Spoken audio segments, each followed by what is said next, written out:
Okay, this is 5.2 or section 5.2 of the M3 Mechanics course, and we're looking at finding the centre of mass of a volume by revolution. So it's a 2D shape that is rotated about either the x-axis or the y-axis, and this is very similar to some of the work done in C4 or C34 with integration to find a volume by revolution.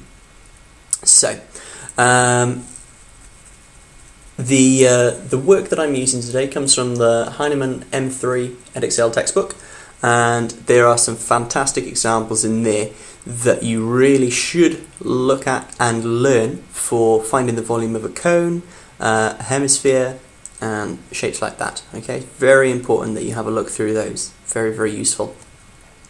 Now, to start, I just want to take you through the formula that we're using. It's derived in the textbook, and it's x bar, so the centre of mass in the x component is equal to the integral of pi y squared x dx divided by integral of pi y squared dx, or if we're trying to find m, or mx bar, then that's equal to the integral of rho pi y squared x dx, where m is the known mass of the solid. Okay, so if you want to find the mass of the solid, you could do something like that.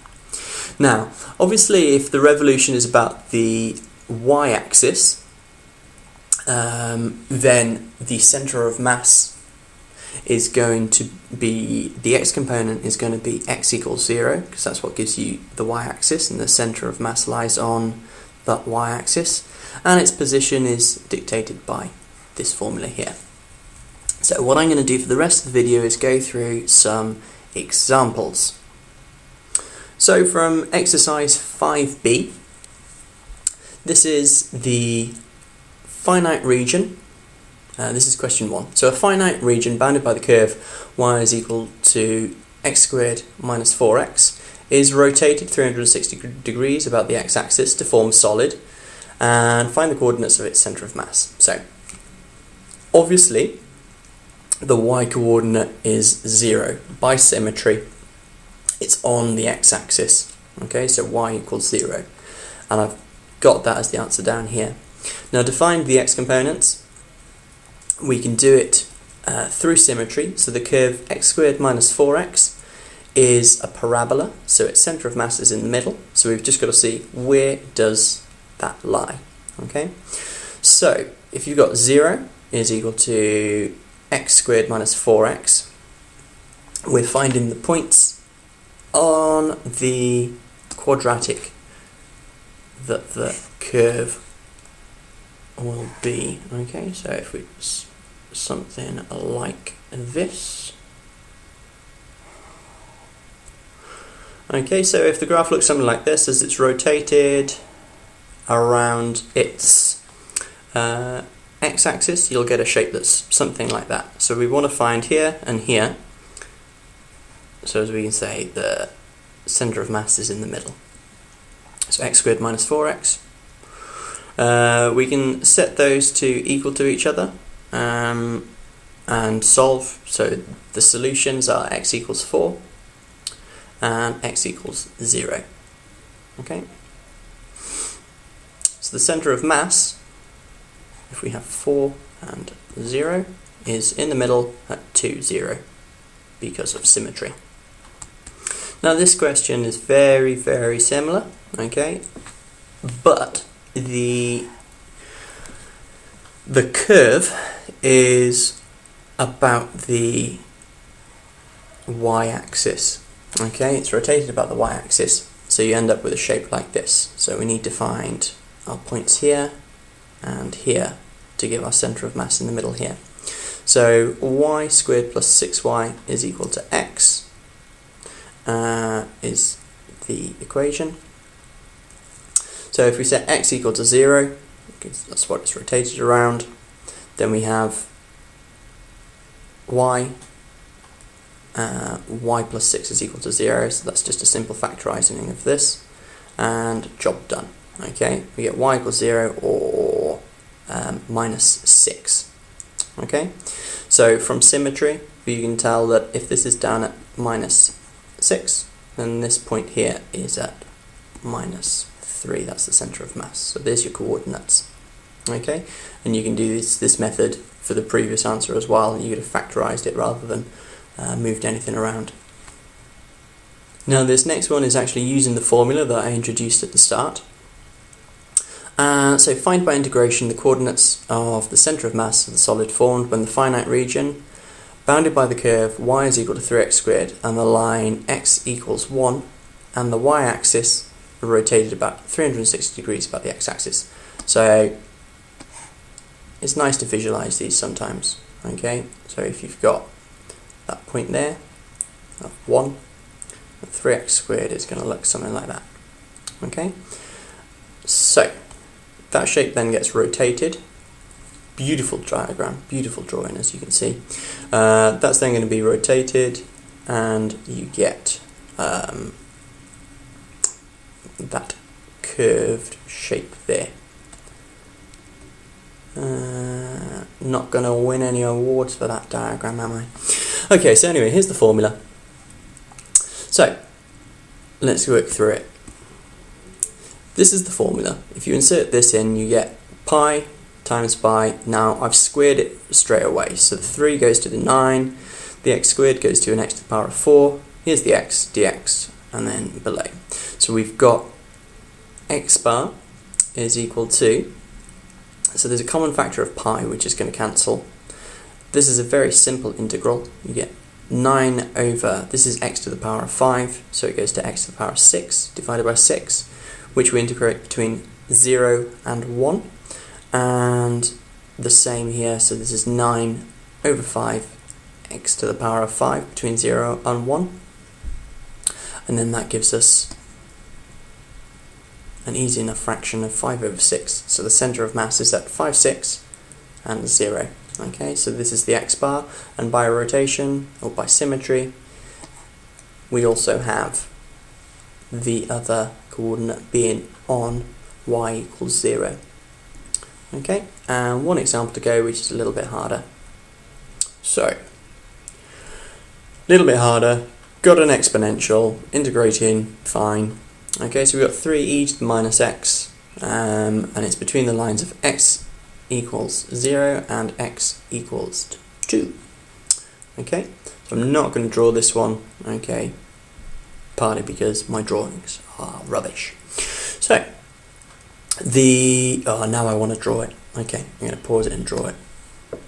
So, it's going to look something like this, and then obviously, as it gets rotated, it will look something like that. Okay, so it's rotated around the x-axis. So we get pi y squared x dx is equal to pi y squared dx. Okay, divided by pi y squared dx is equal to x bar.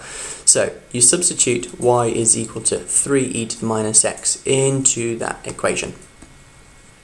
So here it is substituted in. I squared it, so the 3 goes to a 9. The e to the minus x goes to e to the minus 2x. This x comes down, okay, and then on the bottom we've still got y squared, so we've got 9e to the minus 2x, similar to above, dx.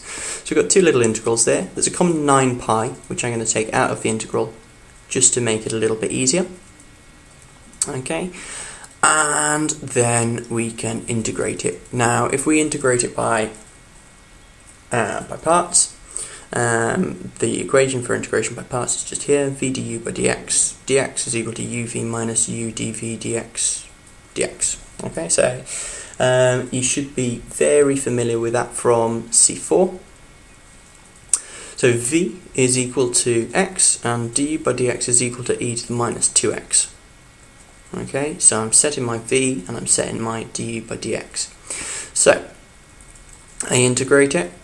To integrate it, I've got to find out what dv by dx is, which is 1, and u is equal to minus a half e to the minus 2x.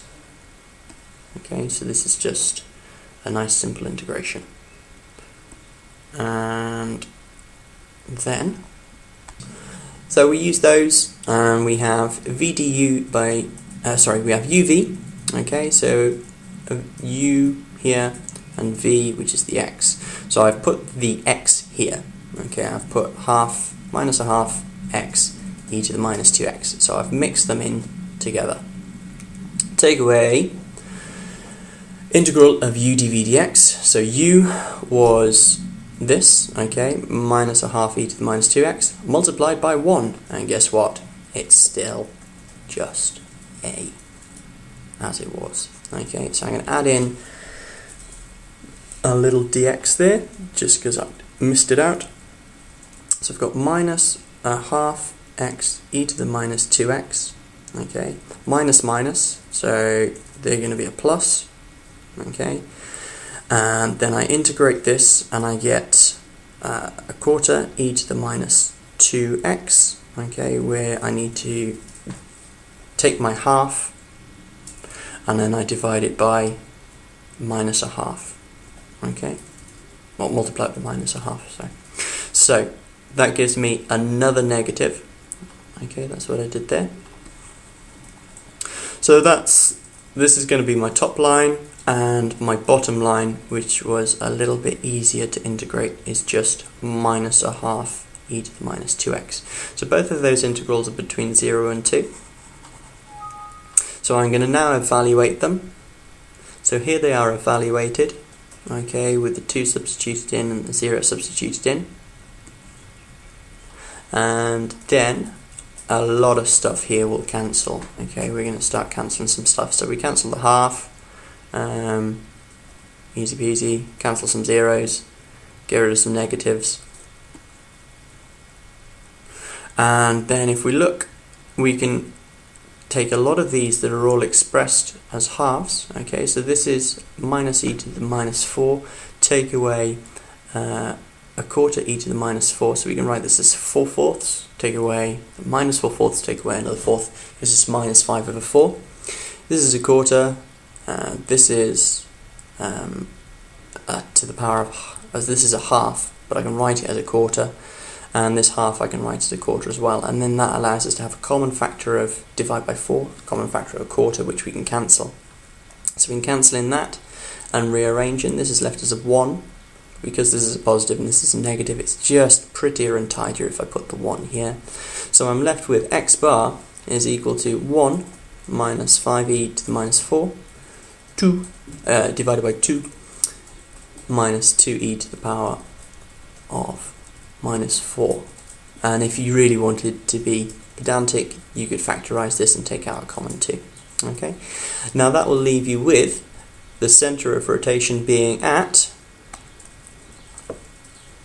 1 minus 5e to the power of minus 4 all over, let's just move that up a little bit more, to 1 minus e to the power of minus 4, comma, 0. What do you do in an exam if you completely go blank and you have something like this? Well, if it's rotated about the x-axis, just put in your y value. You never know, you might get a point, and it's certainly going to make you feel a little bit more confident that you've got at least one of the coordinates written. Okay? Hopefully this has been relatively understandable. I definitely recommend having a look at the textbook and going through some of the examples there. The examples there are done just as well as I can do them. So I'll let you have a look at that in your own time. Okay, I hope you've found this understandable. Okay.